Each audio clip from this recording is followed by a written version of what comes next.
Hey guys, I wanted to talk with you again here about tactics and the way that tactics actually work. So, in Football Manager world, you'll see a lot of people who are interested in different tactics, who want to go on and download somebody else's tactic and try to make it work for their team. There are a lot of people who are out there looking for some sort of invincible tactic, something that will guarantee them victory. But that's not really the way the tactics work in the game. I mean, in a sense, it is in that, yeah, you can go ahead and download a tactic, and there are some that will work for you no matter what team you're on and no matter what level you're at. There are some that work really well if you're a lower level team. There's some that only will work well if you're a higher level team and you're probably going to dominate your league anyway. But the truth of the matter is that the essence of the game, while downloaded tactics I don't think are necessarily immoral to use, the real essence of the game is trying to figure out like the way that you really want to play and going along with that. That's kind of what this video is about. When we talk about beginning level tactics and the thing that a beginner needs to learn, you've got to learn how you want to play. Unfortunately, the real way to learn how to play the game is kind of to play it at first and see what your players do and then to try to fix it. So I talked a little bit before about our tactics, but I did want to start off with that sort of caveat to talk about why we've set up what we've set up. As you saw in today's match, the sort of play that we really want is the kind of game where we have a lot of passing and a lot of movement, and a lot of sort of the ball weaving in and out left and right and so on, where we're maintaining possession, and we're maintaining possession in a very positive and forward-looking fashion. And the idea behind doing that is that we want to kind of wear the opposition out, make them play a lot more defense than they normally would have to. And we want to score goals without just sort of lumping the ball ahead and hoping that our striker is able to get to them, right? Now, you don't have to play like that. There are other ways of playing the game. You don't have to play a possession game. You can play a complete counter-attacking based game, right? You can play a game where, the focus is trying to allow the opposition to have a lot more control of the ball and kind of soaking in the pressure and then trying to hit them on the counter as fast as possible, right?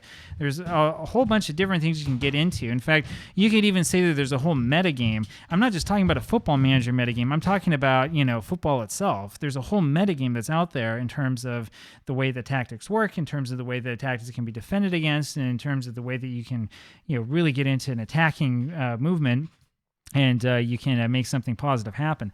I don't want to make a huge video about that, at least not yet, right? But if you go check out the work that Jonathan Wilson has done, especially Inverting the Pyramid, and then the other book, the name of which I forget, the book about the most famous matches in England football history. If you read those two books, and if you really take a close look at them, and then if you spend a little bit of time looking at some of the game film, you'll see what I'm talking about, right? You'll understand that, there are certain things that have come up over time that sort of allow the game to be more or less beautiful. There are ways you can sort of stall the game, and you can kind of run time out, and you can waste a whole bunch of time, in your attempt to win.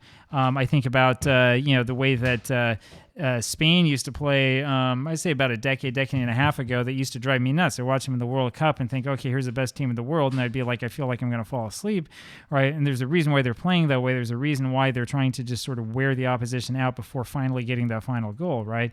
Or you can play a game with a little bit more heavy tempo. You can play a game that has like no tempo to it at all on purpose.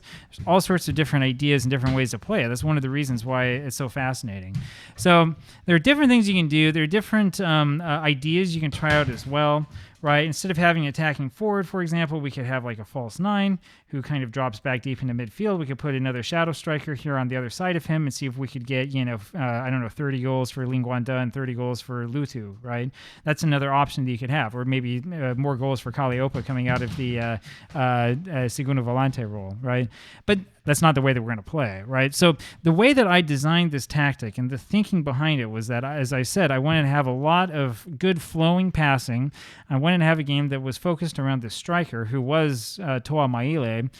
Unfortunately, he deserted us and went to get a better deal with another team paying him nothing. But anyway, Maile deserted us. Maybe we can get him back in the offseason. The idea was to try to make it so that this player playing in that striker position is going to be like the star player. He's going to be the best player that we have, and he will end up scoring a lot of the goals. And the reason why is because we're going to try to create opportunities for him, right? And the basic idea is that we want to create opportunities that come on basically through the wingbacks and probably, and most importantly, through this advanced playmaker who will try to set things up. We do have a shadow striker here as well, Lingwanda, and Lingwanda is a really, really good player. We know this already. He's young. How young is he? He's 18 years old. He's already scored 5 goals for us, which beats everything that he's scored in Taiwan. And he has speed. He has a good... I would say he has good balance. It's funny. They say he should develop the ability to beat opponents. I think he has that already. I also think that he already actually has good ball control. But he's an excellent player. He's a very, very good player already for teams at this level, and will probably end up being a superstar if we continue to play him like this, right? And part of that is because of the tactic and the way this is designed, right? We have a defensive midfielder, and we have these 2 wingbacks working together with the advanced playmaker who are designed to try to set up these types of incisive passes that cut straight through the defense. And then we get it to one of these 3 players who are on attack who will try to take shots, right? We also have, so Kalliope is not necessarily just a shot-taking player here, right? He's also working to try to move forward as much as he possibly can, as you can see here in this diagram, right? The whole idea is that, he can go deep to get the ball, and then after he passes it off, he too will move forward into an attacking position. This is an excellent little GIF here that explains exactly what happens, right? Because, Kalliope, the reason why we want somebody like Rock in there who's got good speed and who we know can score goals is because it gives the defense another problem to deal with, right? So if we're playing against a team that has, 4 defensive backs, then, 2 center backs and then 2 one on each wing, the thing that Kalliope allows us to do is it gives them a 3rd player to worry about there in that attacking area, or a 4th player if Lutu's playing high enough, right? That's sort of the idea behind it. That's kind of like the thought that goes into this, right? This is the reason why it's important, though, to know sort of how your team plays and how you really want them to play, right? There are little things that, I've looked into and I've read a little bit about that will determine the way that you play. For example, let's talk about crosses, right? You still see our team, because it's American Samoa, we're all amateur players, you'll still see us kind of lump up these crosses that are like, over everybody's head and all this stuff. That's not really the way that we want to do it. We don't want to have a whole lot of crosses that are that high up in the air. I mean, we've seen a lot of plays where there's been a high cross and the guy tries for a header and it ends up going over everybody's head, right? We're trying to eliminate that, and so as a result, we ask for low crosses, right? We want to work the ball into the box because we don't want to have a whole bunch of these guys shooting the ball from way out, right? We really don't. It doesn't help us that much. But sometimes we do get goals that are, a little bit further away. But we'd rather work the ball into the box and kind of force the game on the defense and use up a whole bunch of time at the same time, right?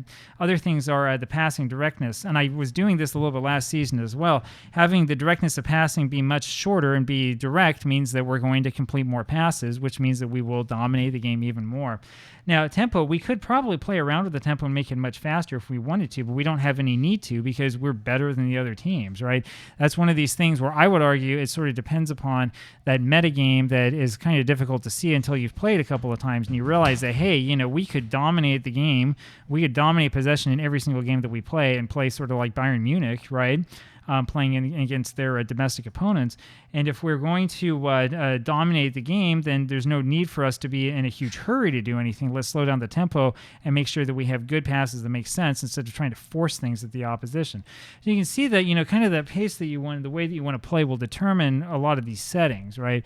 Another thing, and this is the thing that I just learned the other day, is this much higher defensive lines I was talking about. You want the defensive line, in this case, to be high, and you want it to be high because you want to make sure that these defenders are linking up well with your midfield, right? This line was lower last season and the season before, and the problem that we had with a very low defensive line is that we didn't have a very good linkage between the defensive line and the midfielders. There were a lot of these passes that were going forward.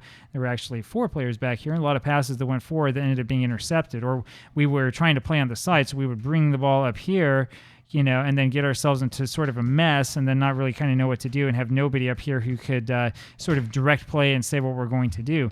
Now we are a lot closer. So I don't know, Twala Lele can get the ball over here. He can sort of dump it off over to Milani, who will look, and maybe he finds Rock or maybe he finds Kitiona. And then we move it up on this side and everybody's looking for Lutu.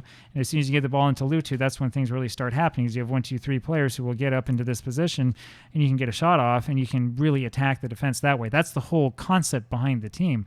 But it only works if you have a higher defensive line so that you can make sure that these entry passes are actually completed. Otherwise, with that lower defensive line, again, as we've been seeing in recent seasons, it's much more tempting for these players to sort of lump the ball forward and try to hit the striker on a break. right? Which is, again, not what we want to do. That's not the sort of pace and sort of style that we want to play. So anyway, there's a lot more that we can say about this, and there's a lot more that we'll say into the future. But that's the real key about Football Manager and about tactics. And I've kind of learned this the hard way. Instead of just going around and copying what somebody else does, really the best way to learn this is to sit down and to play with it and to get to know what your team plays like, and then to say, hey, why are we doing it this way? Why don't we do some other thing? And then to work to try to fix it so that other things happen, right? This isn't necessarily a total football system, right? I know that it's a formation that can be used to change into one, but it's not necessarily the way that we want to play. I don't necessarily want to have a team in which like any one of 6 players or something might get a goal. I'm perfectly happy with focusing the goals on our shadow striker and on the advanced forward, right? But at the same time, it's really nice to have a sort of a flowing system in which we will maintain possession and in which we'll really dominate the game and kind of shut the opponents out. So we'll see how this works as the season goes along, and I'll have more videos like this for you in the future as I myself learn a lot about what tactics are and how it actually works in the game. I'll talk to you later. Bye.